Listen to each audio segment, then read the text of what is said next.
Hello students, welcome to online classes of advance senior secondary school Mundal. अभी हम पढ़ने जा रहे हैं 12th क्लास में हेल्थ एंड फिजिकल एजुकेशन। जैसा कि आपको पता है, हम आए हुए हैं इसके सेकंड चैप्टर में, जिसका नाम है प्रशिक्षण विधियां। तो पिछले लेक्चर में हमने जो वार्म अप है, गरमाना शरीर को कहते हैं हम। तो वार्म अप कितने प्रकार की होती है उसके बारे में पढ़ा था हमने। उसकी अलग अलग विधियाँ कौन सी हैं, अलग अलग मेथड कौन कौन से अपनाते हैं हम। तो आज हम उससे आगे पढ़ेंगे। गरमाना क्यों आवश्यक है, वार्म अप क्यों आवश्यक है, हमारे शरीर को क्रियाओं में डालने से पहले, एक्सरसाइज करने से पहले हम वार्म अप क्यों करते हैं। तो आज का हमारा यही चैप्टर है और कुछ वार्म अप के तरीके हम जानेंगे। तो आइए शुरू करते हैं इसको। गरमाना क्यों आवश्यक है, जैसे कि मैं आपको पहले भी बता चुका हूँ, क्योंकि शरीर एक सुस्त अवस्था में होता है जब वो कोई कार्य नहीं कर रहा होता है। तो कार्य की शुरुआत करने के लिए उसको गर्म करना या उसको वार्म अप करना, इंटरनल ऑर्गन्स, इंटरनल पार्ट्स को आने वाली क्रियाओं में सम्मिलित करने के लिए उनको जगाना या जागृत करना पड़ता है। तो उसी के लिए हम वार्म अप अपनाते हैं। अलग अलग छोटी छोटी विधियां धीरे धीरे करते हैं। इन्हीं का एक मिला जुला रूप वार्म अप एक्सरसाइज कहलाता है। तो सबसे पहला पॉइंट लिख लेते हैं, गरमाना क्यों आवश्यक है। क्योंकि इससे एक हृदय की गति हमारी नियमित हो जाती है। तो हृदय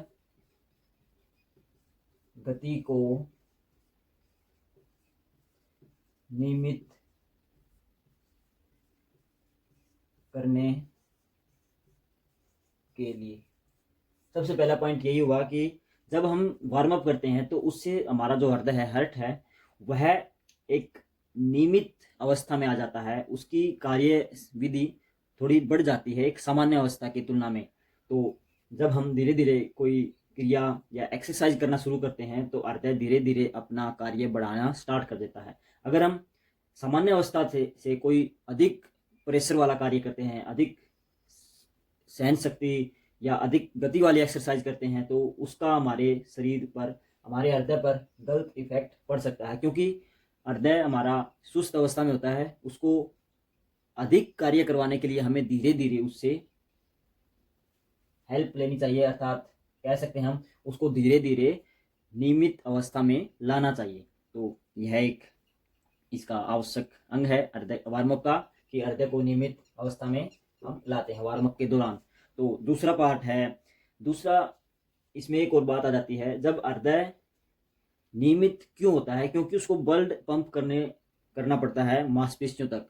ब्लड के माध्यम से ऑक्सीजन है और भी अन्य पोषक तत्व हैं, वो उन मांसपेशियों तक पहुंच जाते हैं जहां कोई क्रिया की भारी आवश्यकता होती है। तो हृदय के साथ साथ हमारी मांसपेशियों में भी कुछ हलचल होती है। तो एक हम कह सकते हैं रक्तचाप, जिसको ब्लड प्रेशर कहते हैं, वो भी संतुलित अवस्था में आ जाता है।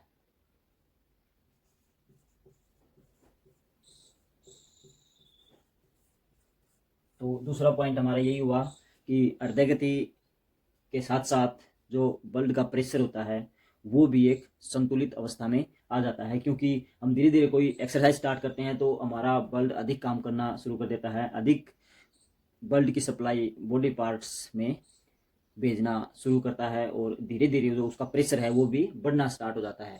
तो यह एक आगे आने वाले कार्य को करने के लिए हमारा हृदय सही दिशा में शरीर को एक तरीके से तैयार करता है।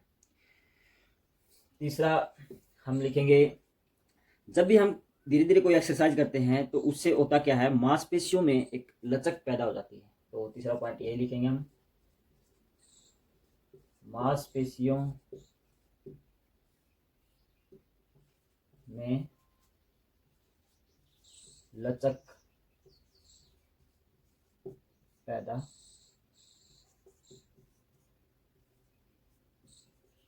हो जाती है। तो जब हम कोई एक्टिविटी करते हैं तो मांसपेशियों में भी लचक पैदा हो जाती है, और मांसपेशियों की लचक आपको पता है हर बड़े से बड़ा कार्य करवाने में सक्षम होती है। इसके साथ साथ हमारा जो इंजरी शरीर झेलता है, जैसे कोई हम झटके से कोई कार्य करते हैं तो उस दौरान भी ये लचक बहुत फ़ायदा पहुंचाती है हमें। तो इंजरी प्रिवेंशन का भी कार्य होता है वार्म अप के दौरान। फोर्थ पॉइंट हम लिख रहे हैं, जब हमारे शरीर के पार्ट्स, बॉडी ऑर्गन बोल देते हैं हम, सही दिशा में एक्सरसाइज करने के लिए प्रेरित होते हैं, सभी अंग मिलजुल कर आपस में अपने शरीर को तैयार करते हैं आने वाली कठिनाई के लिए, तो आने वाली कह सकते हैं हम अधिक भारी क्रियाओं के लिए। तो उससे क्या होता है, कई बार हमारा मानसिक संतुलन भी खराब हो सकता है अगर हम उचित वार्म अप नहीं हो पाए।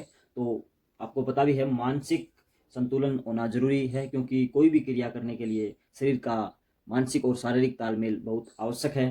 तो वार्म अप से हम शारीरिक और मानसिक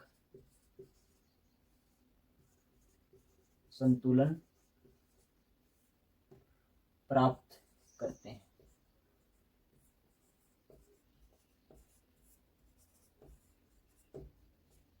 तो यह भी हमारे को एक अच्छी क्रियाओं में सही दिशा में ले जाने में सहायक है।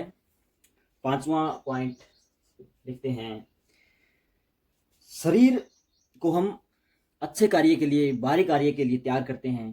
तो वार्म अप हमारे प्रदर्शन में उच्च कोटि का समावेश करता है, प्रदर्शन को सुधारता है। तो यह भी एक आवश्यकता है, क्योंकि अगर प्रदर्शन ही अच्छा ना हुआ तो उस वार्म अप या उस ट्रेनिंग का कोई फायदा नहीं है। तो शरीर को तैयार करता है यह, शरीर को सर्वोत्तम प्रदर्शन के लिए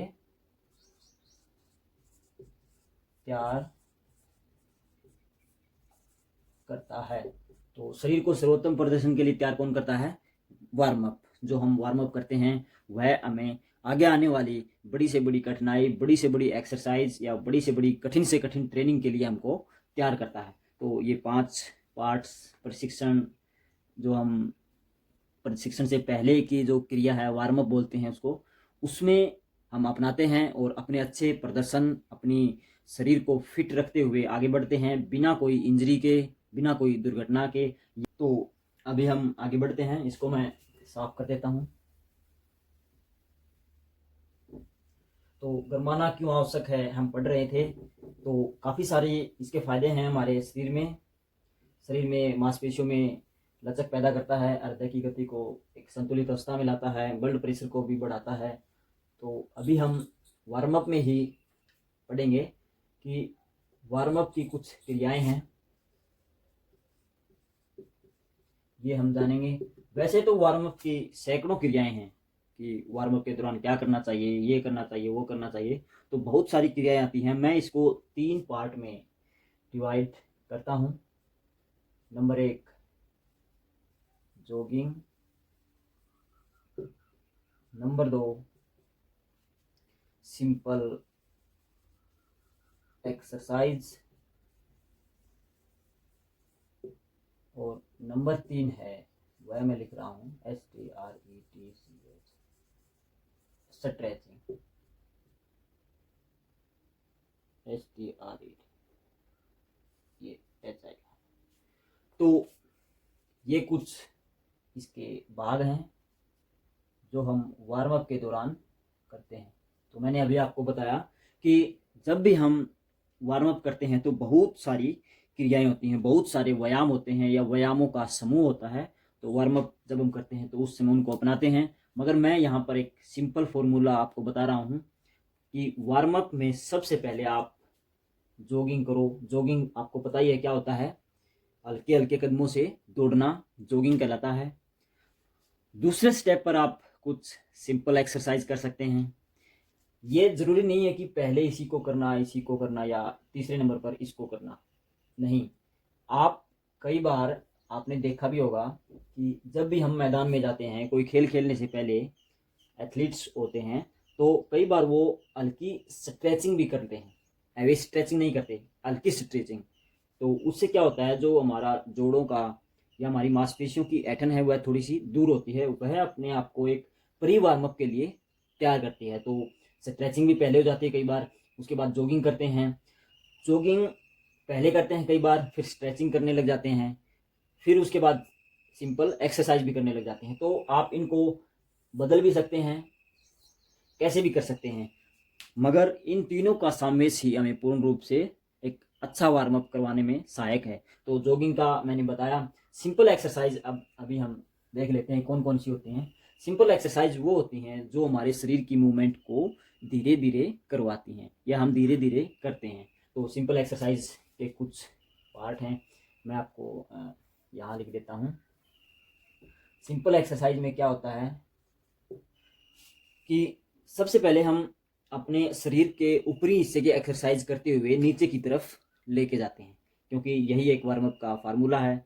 क्योंकि जब हम ऊपर से एक्सरसाइज करते हैं तो हमारे मस्तिष्क या उसके आसपास की जो मांसपेशियां हैं, जो बल्ब्स, आर्टरी हैं, धमनियाँ या शिराएं जिनको हम कहते हैं, तो उनमें खून की सप्लाई अच्छे से होती है। तो ब्लड से हमारा जो एक पूरे शरीर पर नियंत्रण है, कंट्रोल है, वह सही तरीके से होगा। एक तालमेल संबंधी क्रिया हमारे शरीर में स्थापित हो जाएगी।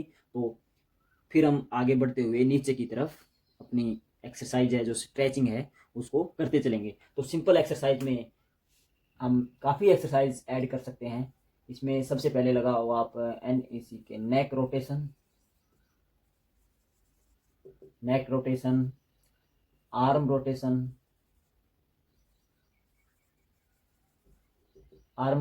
इसके अलावा आप यहाँ लिख सकते हो शोल्डर